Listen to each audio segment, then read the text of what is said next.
Fadlizon, RI butuh pemimpin seperti Putin, gak pelangap-longo. Hati-hati loh, kena amuk Om Wowo lagi, nangis.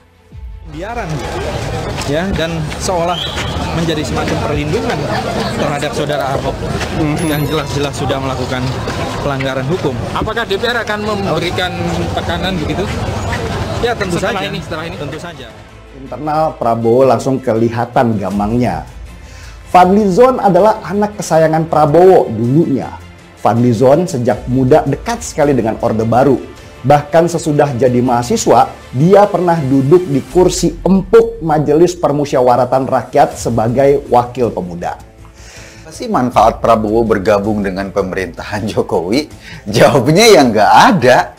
Kalau dilihat dia sebagai Menhan, selama ini Prabowo cenderung pendiam. Artinya, kita nggak banyak tahu apa yang dilakukannya.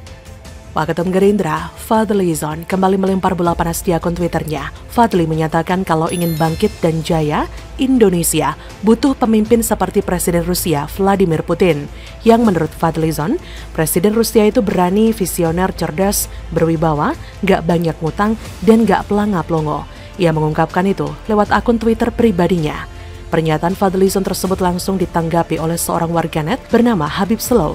Lewat akun Twitternya dia memberikan tanggapan bahwa kalau pemimpin Partai Gerindra seperti Wan Putin bukan handphone yang melayang ke jidatnya Fadlizon tapi TV 54 inch. Pernyataan Fadlizon tersebut memang keterlaluan. Bahkan ketika menengok jauh ke belakang, dunia maya pernah dihebohkan dengan foto Fadlizon. Foto dengan latar belakang patung tokoh komunis dan makam orang yang dianggap pencetus Marxisme. Fadli bahkan membawa sekuntum bunga dan berfoto sambil tersenyum saat berkunjung ke makam penulis buku Das Kapital itu.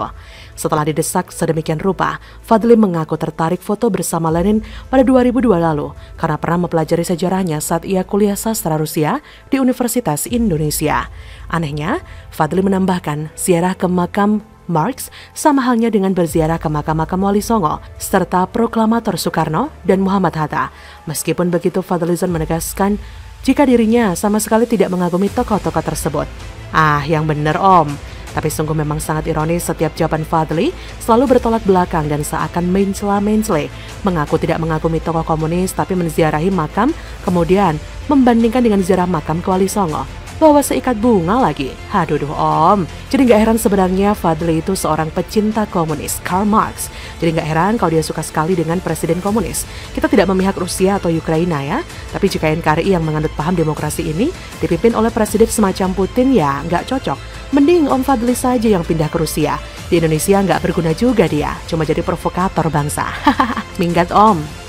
Fadlizon akhirnya terjebak dalam alam pikirannya sendiri, seperti Karl Marx yang dia kunjungi makamnya. Ia pintar bersajak yang pedas mencemooh lawan-lawannya, karena bagi seorang komunis hanya ada lawan versus kawan. Fadlizon percuma melakukan pembantahan dengan mengaku sebagai anti-komunis. Faktanya, karakter dia memang seperti itu.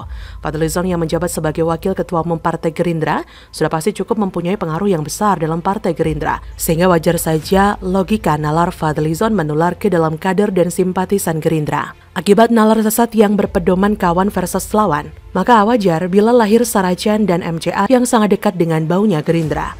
Secara historis, komunis dalam berpolitik tidak mengenal ikatan moral dan penganut mazhab Machiavelli, yaitu menghalalkan segala cara. Contohnya propaganda yang kerap dilakukan PKI adalah pembunuhan karakter pribadi lawan. Tentu saja tujuannya adalah untuk menjatuhkan lawan dan menyingkirkannya agar tak menduduki posisi penting dalam pemerintahan ataupun dalam masyarakat. PKI terus menggiring isu pada hal-hal yang remeh tidak substansial.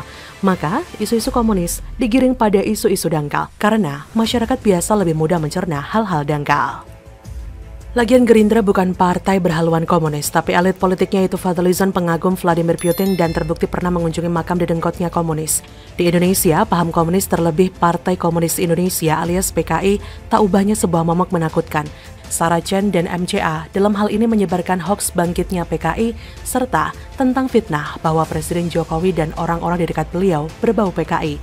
Sementara itu Gerindra mengambil keuntungan dari beredarnya kabar yang meresahkan masyarakat, tentunya dengan berteriak anti komunis. Jadi bagaimana menurut Anda?